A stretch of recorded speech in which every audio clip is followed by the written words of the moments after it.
En esta mañana vamos a basar nuestro estudio en Números capítulo 35. Números capítulo 35, como todo capítulo de la Escritura, es un capítulo muy interesante.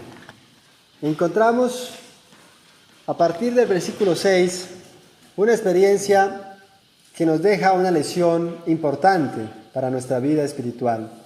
En Números capítulo 35 se cuenta de la provisión que Dios hizo cuando Israel se hubo establecido en Canaán, de señalar o apartar de entre las 48 ciudades que fueron entregadas a los levitas, apartar 6 ciudades para que estas ciudades sirvieran como refugio, como lugar de acogimiento para aquella persona que cometiere yerro contra su prójimo sin haber armado contra él acechanza.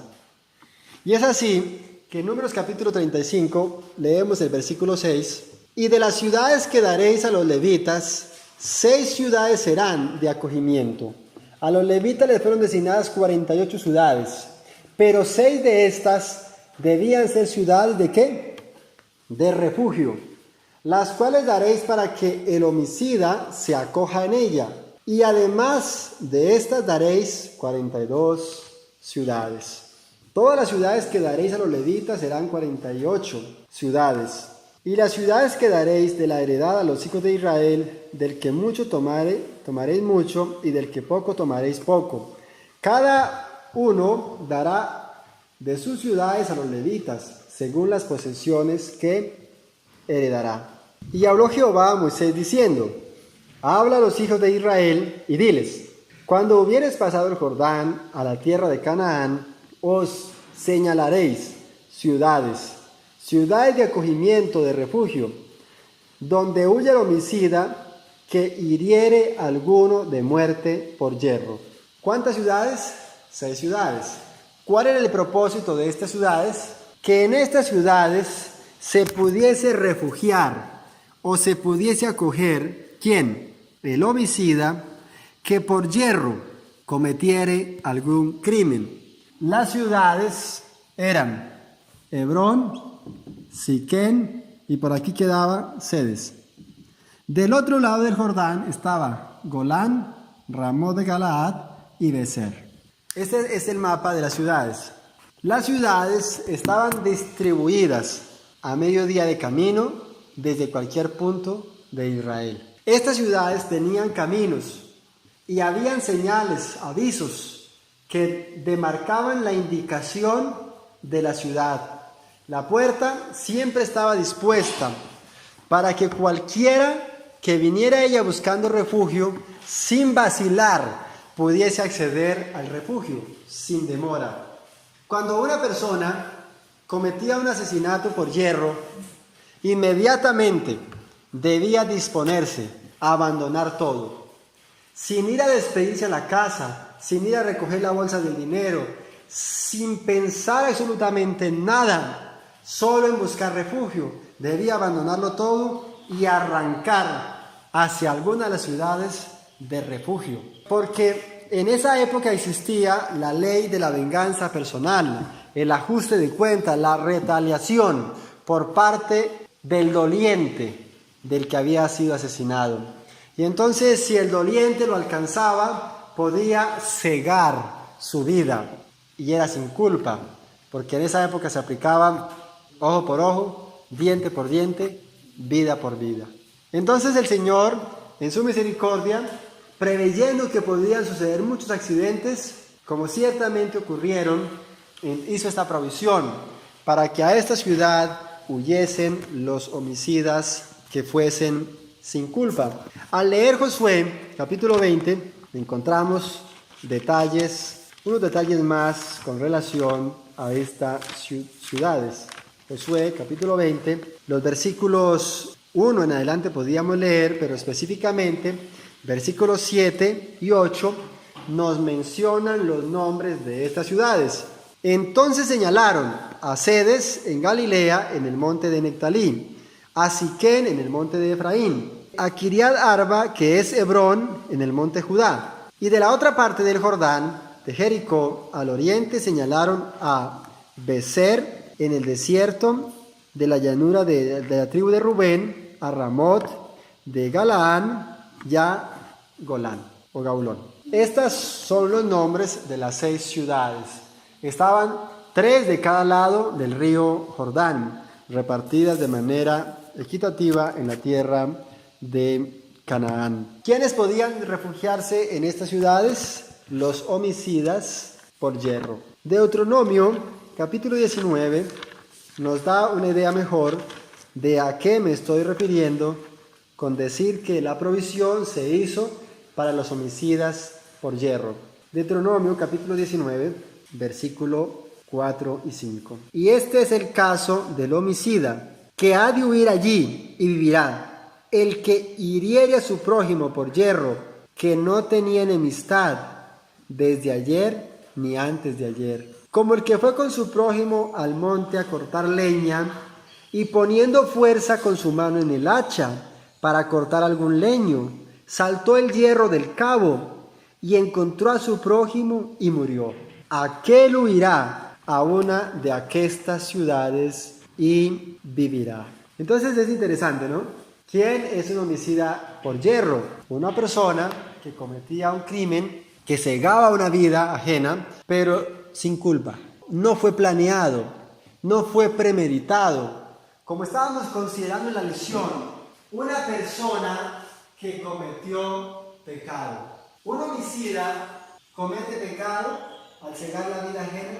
Sí, porque la Biblia dice, la ley dice no matarás. Al infringir la ley comete pecado, pues la definición universal de pecado es transgresión de la ley. Pero si el homicida se queda asesinando y se convierte en un asesino, en un sicario, entonces ahora comete ¿qué? Iniquidad. ¿Para quién era el refugio? ¿Para el que asesinó sin culpa o para aquel que se volvió sicario? Es interesante que no se ha hecho provisión sino para el alma que peca, pero no hay provisión para la persona que se queda pecando. Es interesante.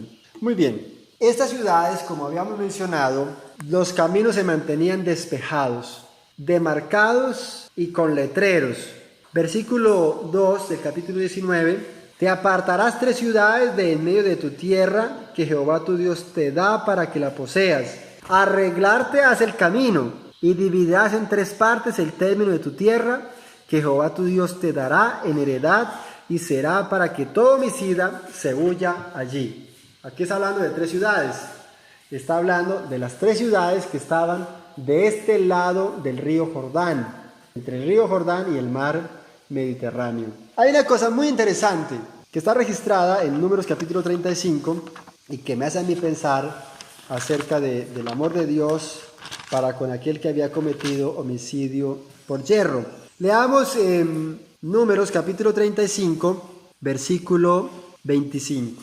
Y la congregación librará al homicida de la mano del pariente del muerto, y la congregación lo hará volver a su ciudad de acogimiento, a la cual se había acogido. Y morará en ella. ¿Dónde? En la ciudad, hasta que muera el gran sacerdote, el cual fue ungido con el aceite santo. La muerte del sacerdote, del sumo sacerdote, era una muerte redentora. Una persona huía a la ciudad, le abrían las puertas, era recibido. Él exponía su caso. Luego de exponer su caso, se hacía un juicio. Y en el juicio se dictaminaba si la persona de verdad había cometido asesinato por yerro o había armado acechanza, premeditado su pecado y asesinado a su prójimo. Si la persona había cometido asesinato premeditado, es decir, planeado, le tramó una emboscada a su prójimo y lo asesinó, esa persona era sacada, entregada a la familia a los vengadores y era asesinada. Pero si la persona era inocente, por ejemplo, hoy, que iba manejando un carro, se quedó sin frenos y murieron. En ese juicio se dictaminaba si había sido con culpa, premeditado, o si había sido por yerro, por accidente. Entonces, En ese juicio se establecía si él permanecía o no. Si permanecía, porque fue asesinato por hierro, debía quedarse en la ciudad hasta que muriera el sumo sacerdote. Cuando el sumo sacerdote muriera, él quedaba absuelto de todos sus pecados, de su pecado, podía volver a su casa, a vivir en su ciudad, y los vengadores ya no tomaban venganza, no podían tomar venganza, porque se había esclarecido en el juicio que era inocente, sin culpa, y la muerte del sacerdote expiaba, en pocas palabras, su iniquidad. Pero hay un punto interesante. Capítulo 35 de Números, versículo 26. Y si el homicida saliere fuera del término de su ciudad de refugio, a la cual se acogió, o en la cual se refugió, y el pariente del muerto le hallare fuera de la ciudad que él escogió, el pariente del muerto al homicida matare, no se le culpará por ello. Una vez que se establecía el juicio y se decretaba que la persona había cometido asesinato por hierro, ahora su deber era permanecer de muros para adentro. Si él abandonaba la ciudad de refugio y en algún momento salía y lo encontraba algún pariente, le podían cegar la vida y eran sin culpa. Había necesidad extrema de permanecer muros adentro.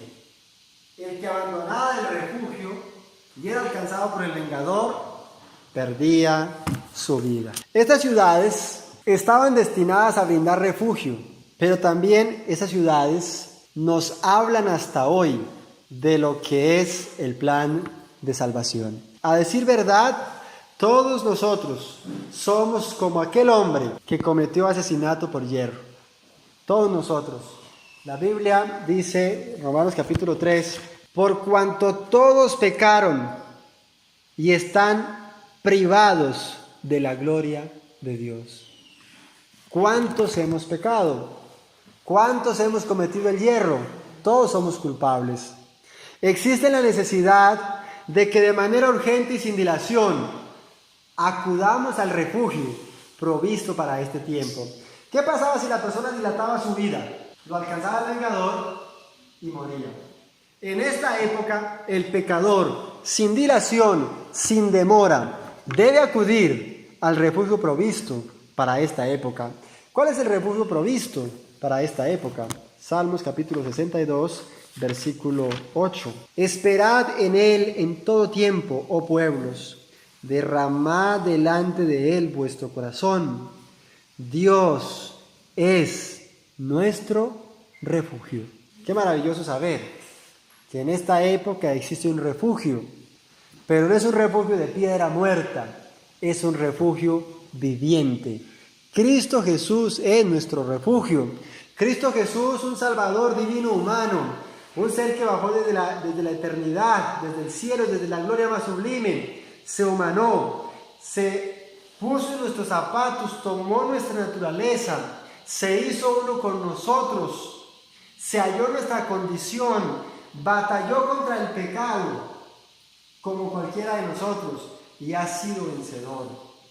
Ese Salvador divino humano, que conoce lo que es lidiar contra el mal, ese es nuestro refugio. Con razón dijo el Salvador que Dios no es Dios de muertos, sino Dios de vivos. Tenemos un Salvador maravilloso, que es vivo, que nos entiende, que nos comprende, y que si acudimos a Él, entonces abrirá las puertas para recibirnos, para que el vengador no nos alcance y destruya, porque la Biblia dice, sed pues sobrios, estad en vela, porque vuestro adversario como el león rugiente anda buscando alrededor a quien devorar. Es asombroso cómo obra el demonio, el vengador. Satanás tiene una ira acerba contra Cristo. La Biblia dice, por lo cual alegraos cielos y ay de los moradores de la tierra, porque el diablo ha descendido a vosotros teniendo grande ira. Satanás es el vengador. Tiene una ira contra Cristo extraordinaria y quiere destruir nuestra vida. Quiere hacernos sufrir. Satanás, el vengador, hace que la persona peque y después tienta a las personas a caer en la desesperación, a no ver salida. Y lleva a algunas personas a buscar refugio en las drogas, a otras a cegarse en la vida, a otras las hace caer en una depresión profunda hasta que perecen. Ese es el plan de Satanás. Pero la persona que ha cometido el yerro, que ha pecado, necesita con urgencia huir al refugio Cristo Jesús. No dilatarse en el pecado porque es peligroso. Me acuerdo mucho el caso de Oscar. Oscar era un muchacho y estaba en la iglesia, conocía el evangelio, muy fiel, muy misionero, muy activo. Después, con el tiempo, él se dejó desanimar, entró en una relación con una muchacha que no lo benefició para nada. Después empezó a tomar alcohol. Y hallado en esa condición de apartamiento de Dios y de estar en una vida equivocada, iniquidad, entonces un día mientras subía a Bogotá, se resbaló en la moto donde él iba, porque él iba de parrillero, y se desnucó. Quienes atendieron el accidente, hicieron el croquis, dijeron que esa caída tan simple no era una caída de fatalidad para muerte. Pero él, que se había apartado de Dios y que no había vuelto al refugio, dilató mucho su vuelta a Dios, dilató huir al refugio, y el enemigo lo alcanzó y le cegó la vida en unas condiciones muy desfavorables. Era peligroso dilatar la huida al refugio, y hoy sigue siendo igualmente peligroso mantenernos lejos del refugio Cristo Jesús. Necesitamos con diligencia huir al refugio. Ahora, fue la muerte del sacerdote, era la muerte del sumo sacerdote lo que daba libertad al homicida. Y en la Escritura se presenta, 1 de Juan, capítulo 2, versículo 2. Este versículo que voy a leer es uno de los versículos más extraordinarios de la Biblia. 1 de Juan, capítulo 2, versículo 2. Es uno de los versículos más esperanzadores de la Biblia. Y Él, ¿quién es Él? Jesucristo. Es el sacrificio por nuestros pecados. Y no solamente por nuestros pecados, sino también por los de todo el mundo. ¿Qué es Cristo? Es el sacrificio por nuestros pecados. ¿Quién cometía el yerro? Cualquiera. Pero ¿quién moría para su libertad? El sumo sacerdote. ¿Quién ha sido el que ha pecado? Usted y yo. Pero ¿quién ha hecho el sacrificio para nuestra libertad? Dios, entregando a Jesucristo. La diferencia más contundente entre la religión pagana y la religión cristiana es esta. La religión pagana exige sacrificios, entre tanto que en el cristianismo, la religión verdadera, Dios hace el sacrificio. Él sacrifica a su Hijo amado.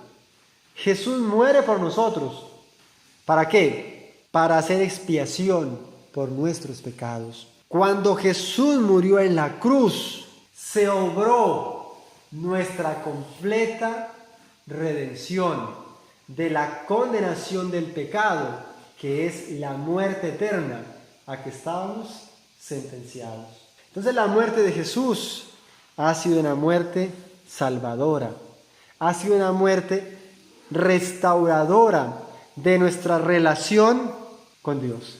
El pecado nos había separado de Dios, pero la muerte de Jesús nos reconcilió otra vez con Él. Y la muerte de Jesús abrió la puerta de la esperanza para nosotros. La muerte de Jesús hizo que la ciudad de refugio se abriera y nosotros pudiéramos salir y andar en nueva vida. Bien dijo el apóstol, de modo que si alguno está en Cristo, nueva criatura es. Ha sido Jesucristo y su sacrificio en la cruz lo que cambió nuestra experiencia. Un punto que quiero conversar antes de finalizar es la necesidad de permanecer. ¿Era importante llegar a la ciudad? Era muy importante, porque si no se llegaba pronto a la ciudad, el vengador lo podía alcanzar y perecer. Pero al igual que era importante llegar a la ciudad, era igual de importante permanecer en la ciudad. Es fundamental que hoy, ¿cuándo? Hoy, aceptemos a Jesús como Salvador, creamos en Él, le entreguemos nuestra vida y tengamos la certeza de haberle recibido. Pero de la misma manera es fundamentalmente trascendental que nosotros permanezcamos en Jesús. Está bien recibir el regalo, pero ahora necesitamos conservarlo. Está bien el don, maravilloso, pero ahora necesitamos mantenerlo. La Escritura dice en Colosenses capítulo 2, versículo 6, porque estamos llegando a un punto que es clave en nuestra experiencia. Por tanto, de la manera que habéis recibido al Señor Jesucristo, ¿qué es lo primero? Recibir al Señor Jesucristo, huir al refugio, ampararse en Él. De la manera que habéis recibido al Señor Jesucristo, andad en Él. Cristo ha sido un refugio para todo pecador. Cristo fue el refugio para la mujer adúltera. De los casos de la Biblia que me llenan de asombro, una mujer seguramente joven, ese día la habían traído arrastrada del pelo hasta los pies de Jesús. Y le increparon al Salvador, Juan capítulo 8, con esta pregunta: Maestro, esta mujer ha sido tomada en el hecho del adulterio. La ley de Moisés manda apedrearla. ¿Tú pues qué dices? Cuando esa mujer escuchó estas palabras de estos que interrogaban a Jesús, ella pensó que ese día, ese momento, era su último momento. Porque la ley mandaba apedrear a los adúlteros. Hasta hoy los musulmanes preservan esa costumbre. Asesinan a las mujeres adúlteras. Pero Jesús guardó silencio.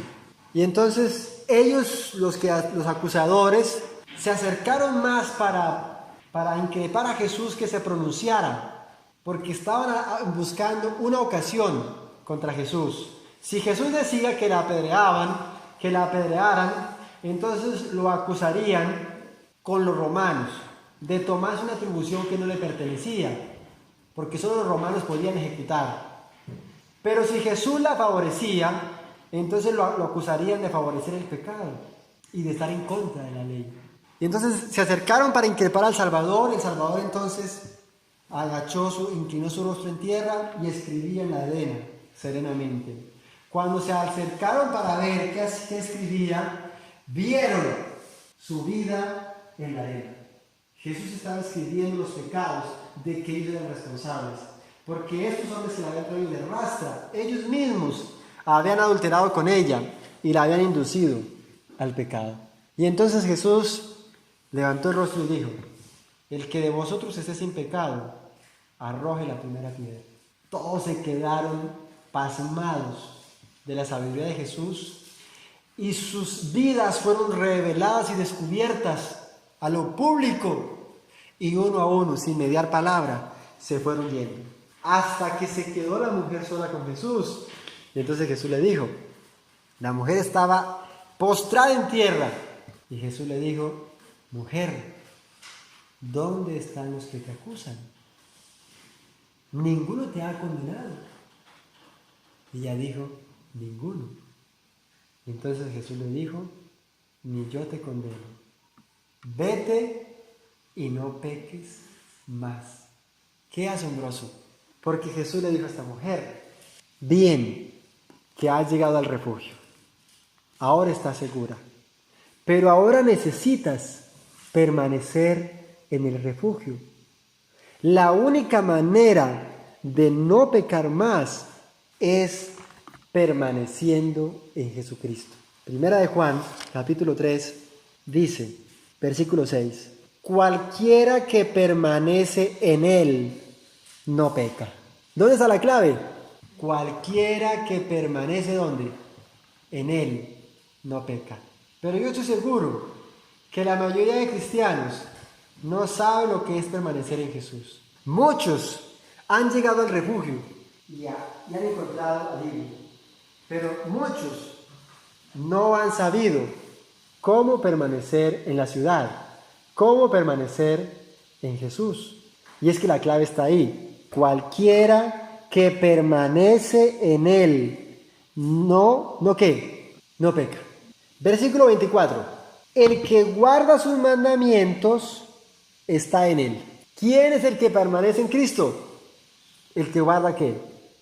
Sus mandamientos. Y Él en Él. Y en esto sabemos que Él permanece en nosotros por el Espíritu que nos ha dado.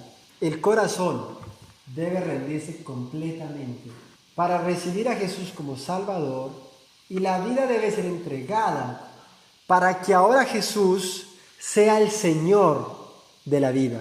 ¿Estamos de acuerdo? Aquí está el punto. Jesús debe ser el Salvador, el refugio, el que perdona, pero también debe ser el Señor, el que rige, el que ordena, el que controla la vida, porque sólo así no pecaremos.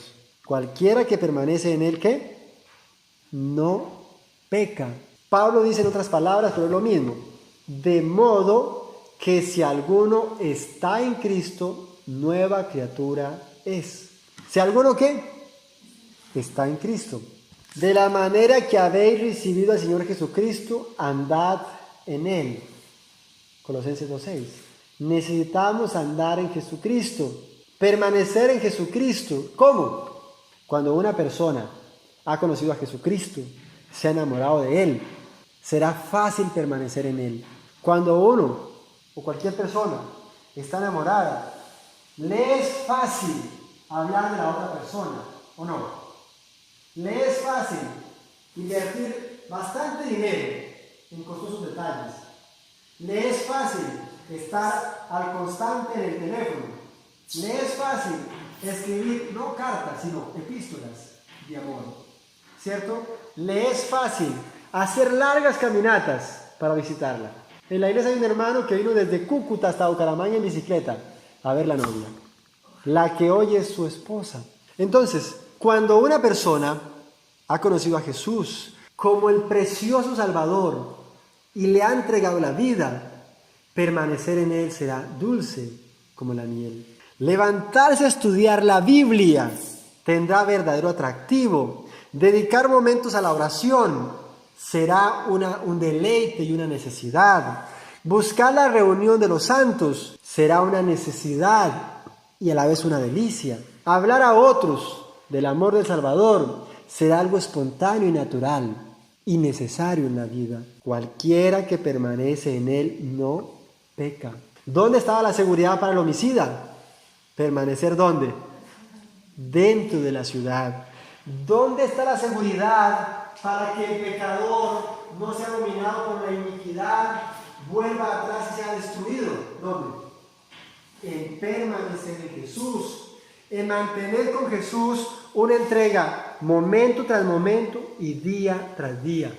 Hay gente que dice, no, hoy es domingo, hoy no estudio, hoy no leo la Biblia. No era sino que el homicida saliera un momento, se encontraba con el vengador y perdía la vida. Necesitamos una conexión real y verdadera. Creo que nuestro problema no es de comprensión. Creo que nuestro problema es de conexión. Cualquiera que permanece en Él no peca. Maravilloso conocer a Jesús, pero será más glorioso si permanecemos en Él. Señor, nos dé su gracia para que podamos permanecer en Jesús, porque Juan 15:5, Él nos recuerda, separados de mí, nada podéis hacer. Sin una experiencia con Jesús verdadera, vivir el cristianismo va a resultar una tarea imposible. Alcanzar la alta norma de justicia de Dios va a ser imposible, pero con Jesús todo será posible. Si usted no sabe cómo comenzar su relación con Jesús, tome la Biblia y empiece a leerla cada mañana, sagradamente. Ore al Señor y empiece a leerla. Cada noche invierta tiempo en leer la Escritura. El demonio ha inventado, el vengador, 1000 cosas para interferir esta conexión con Dios. Redes sociales, televisión, novelas, infinidad de cosas. Pero usted no permita que nada corte su permanencia, su relación con Jesús, porque esto es fundamental. El Señor nos acompañe, nos dé su gracia, nos dé su espíritu y nos ayude a establecer una conexión real con el Salvador. Amén.